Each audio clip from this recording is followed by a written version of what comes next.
Hello, everyone, and welcome back to Talk Sara English. I'm Sarah, and I'm so happy you decided to spend some time learning English with us today. And I'm Mike. Whether you're listening while you're having coffee, walking through your neighborhood, driving to work, or relaxing at home, thank you for joining us. We know that many of you use these conversations to improve your English naturally, and that makes us very happy. Today we have a topic that is something every person experiences, no matter where they live or what language they speak. We are going to talk about feelings and emotions, and more importantly, how to talk about your feelings in English in a natural and confident way. This episode is designed for B1 to B2 English learners, so our conversation will sound natural, but we will also explain useful expressions as we go. Don't worry if you don't understand every single word. Just relax, listen to the conversation, and let your brain become familiar with the language. Remember, learning English is not only about grammar, it is also about understanding how people really communicate in everyday life.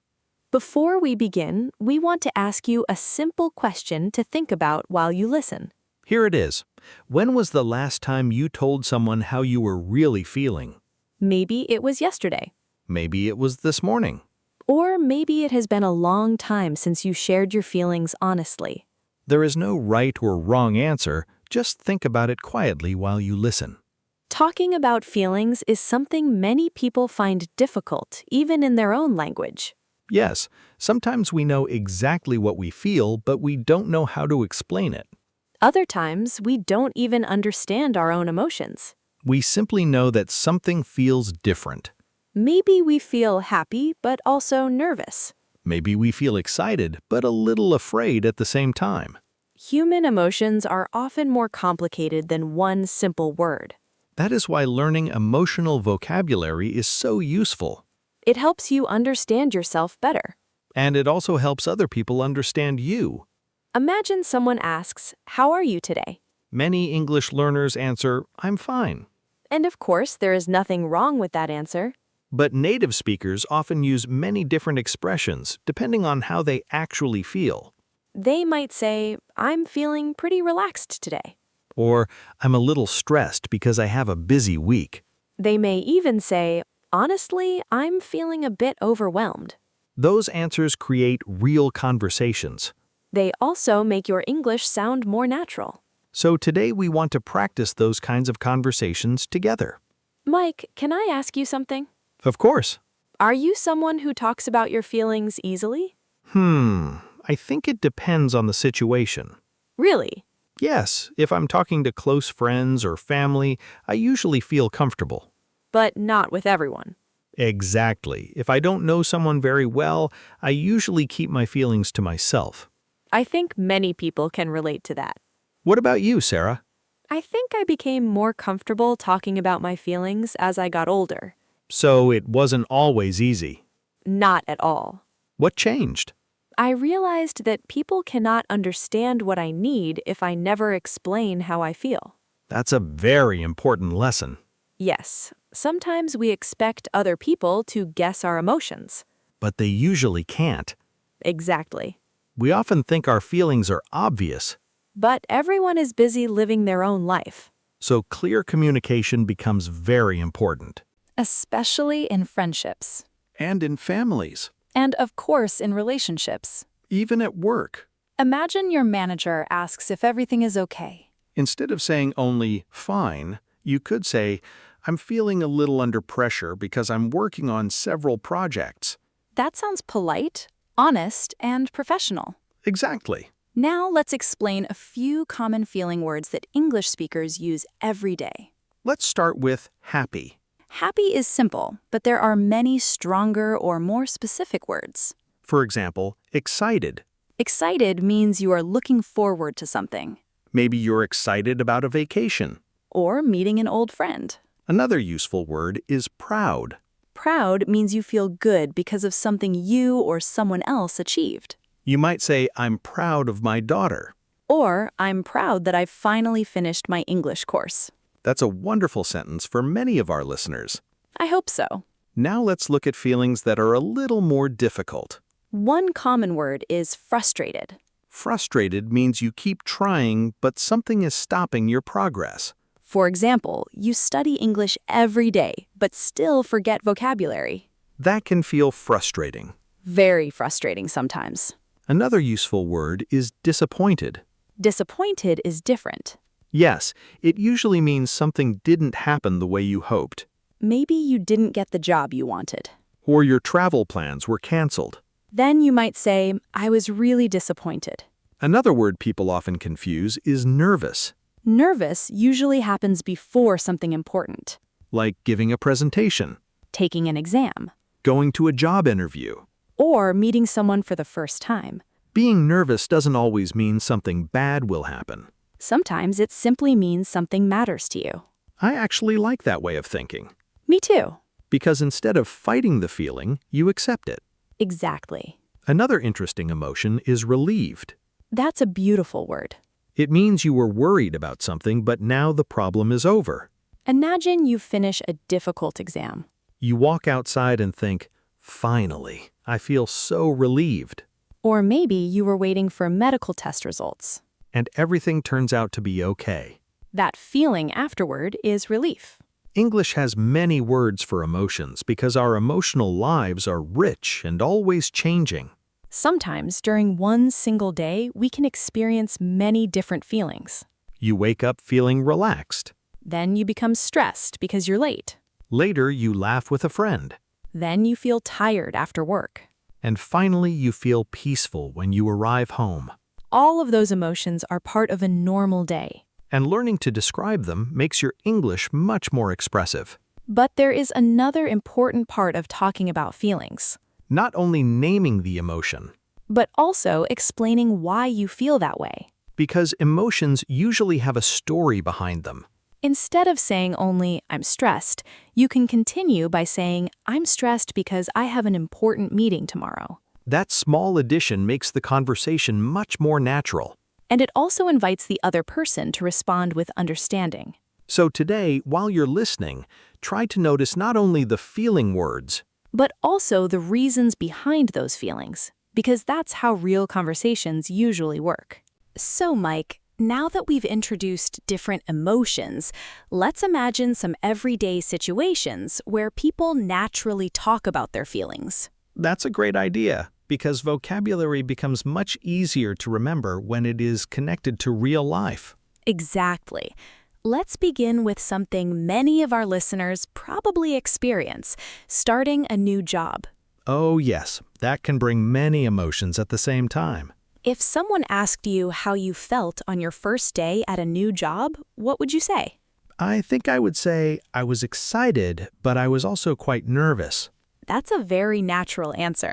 because I would be happy about the opportunity, but I would also worry about making a good first impression. I think almost everyone understands that feeling. What about you? I usually feel curious when I start something new.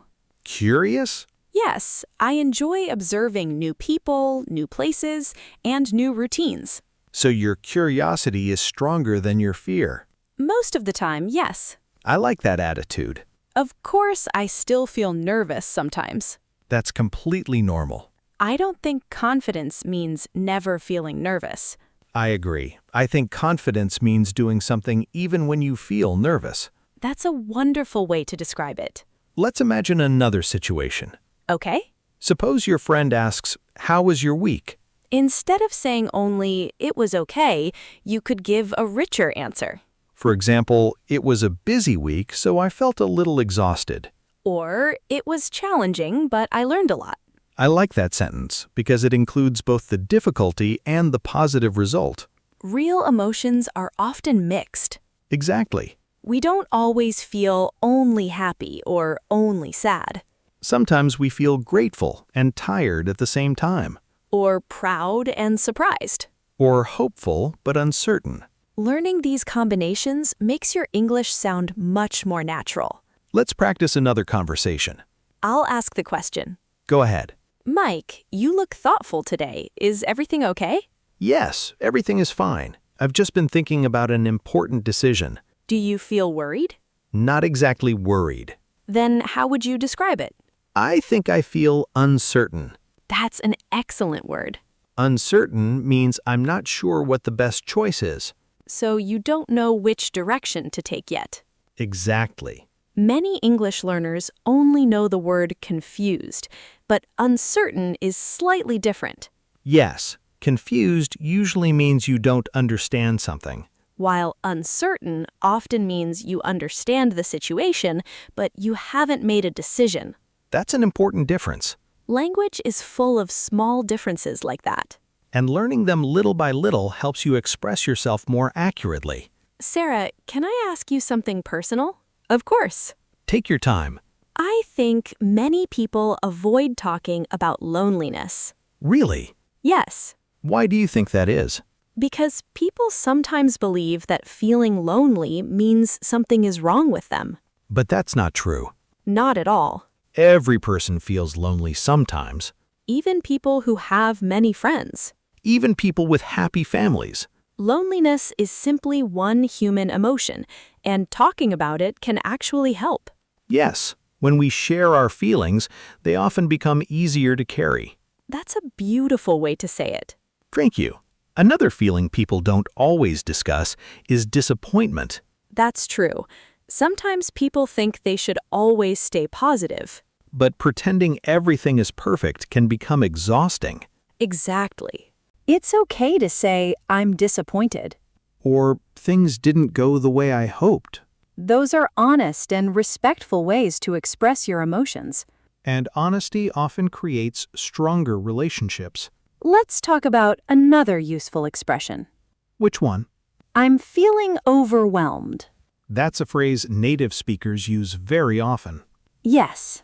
Overwhelmed means you have too many responsibilities, thoughts, or emotions at the same time. Imagine you have work, family responsibilities, bills, and many emails waiting for you. You might say, I'm feeling overwhelmed today. It doesn't necessarily mean you're weak. It simply means there's too much happening at once. Another useful expression is, I'm feeling down. That's a gentle way to say you're feeling sad or unhappy. Maybe nothing terrible happened. But your energy feels lower than usual. English speakers use this expression quite often. You might hear someone say, I've been feeling a little down lately. That sounds natural and polite. Here's another expression I like. Which one? I'm in a good mood. That's a very useful one. Mood is different from emotion. Yes. A mood usually lasts longer than a single emotion, For example, you can wake up in a cheerful mood, or in a quiet mood. or even in a bad mood. Hopefully not too often. Hopefully not. Here's another expression our listeners can use. Go ahead. I feel much better now. That's perfect after solving a problem. Or after talking to someone you trust. Sometimes simply sharing your feelings makes you feel lighter. Have you experienced that? Many times. Me too. Sometimes I spend hours worrying about something. And then?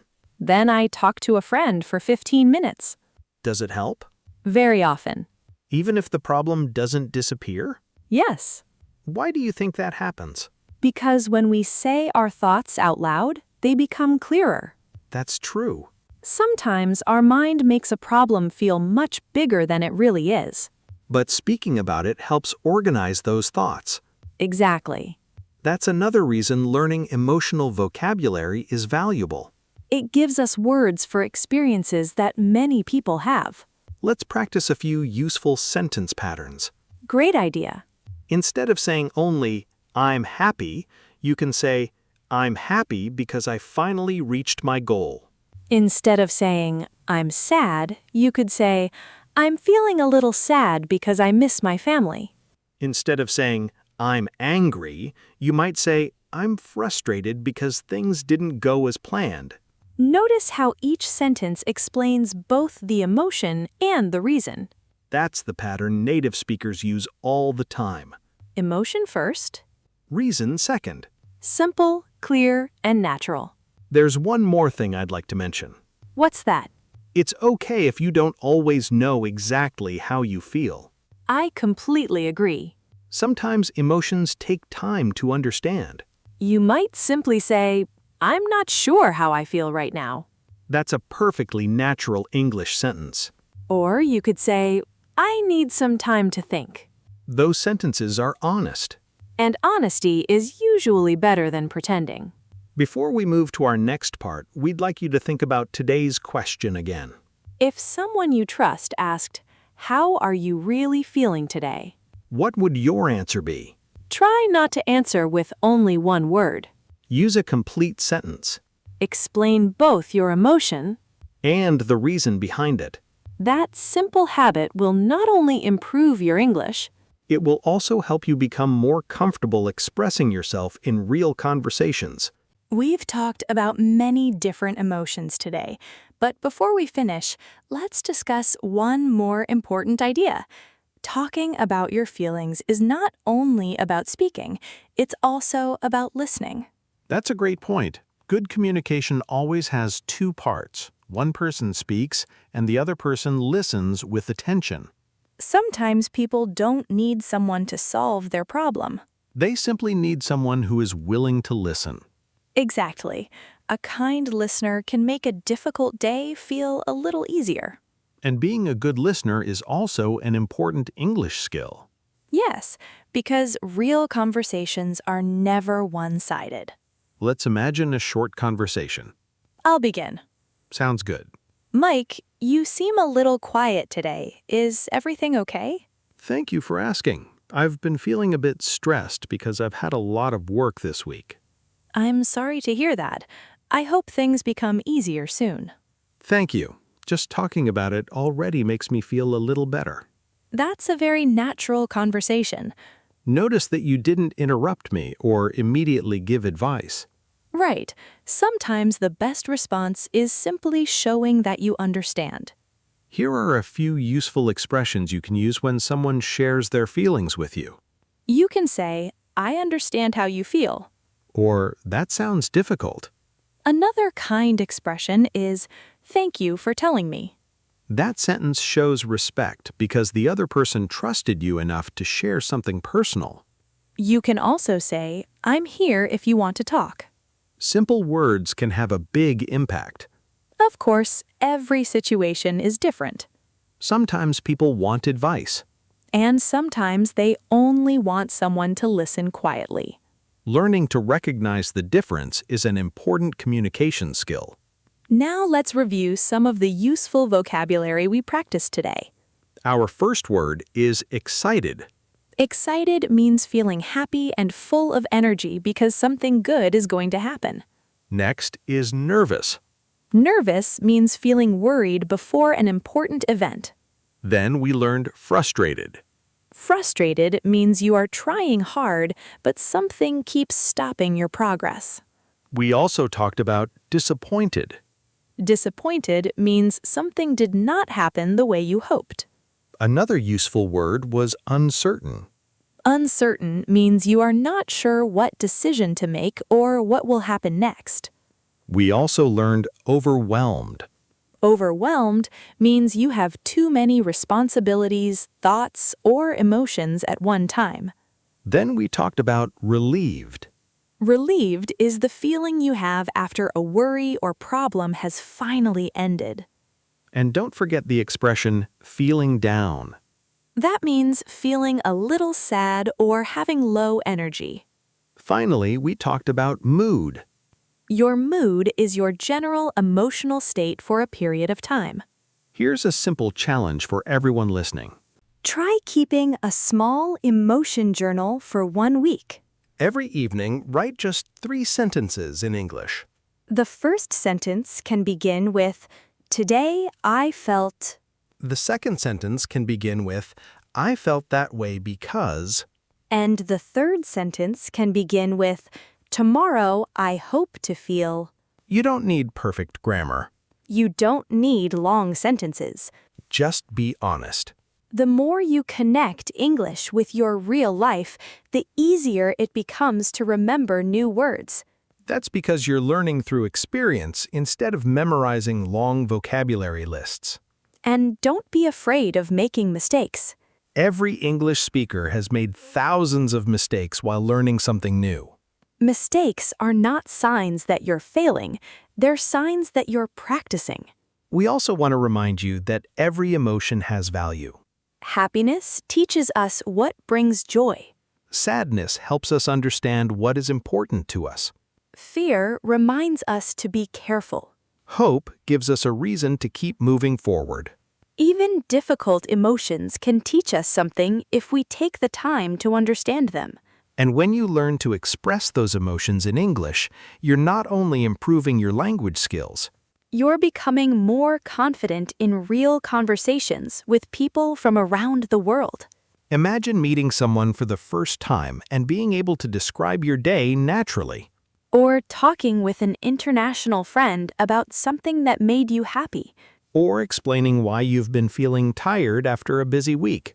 Those are the conversations that build real friendships. English isn't only a subject to study. It's a tool that helps people understand one another. Before we say goodbye, we'd like you to answer today's question one last time. Think about how you're feeling right now. Can you describe your emotion in English? Can you explain why you feel that way? Even 1 or 2 sentences are enough. If you'd like to practice, write your answer in the comments. You can write something like, I'm Ahmed from Egypt, and today I'm feeling hopeful because I practiced my English. Or, I'm Maria from Brazil, and I'm feeling relaxed because I finished all my work. Every comment is another opportunity to practice real English. And we truly enjoy reading your messages from all over the world. Thank you for spending this time learning with us. We hope today's conversation gave you new vocabulary, useful expressions, and a little more confidence. Remember, you don't need perfect English to express real feelings. You only need the courage to speak one sentence at a time. Keep listening, keep practicing, and keep believing in your progress. We'll see you in the next episode of Talk Sara English. Until then, take care of yourself, keep learning, and have a wonderful day. Goodbye, everyone. Goodbye, and happy English learning.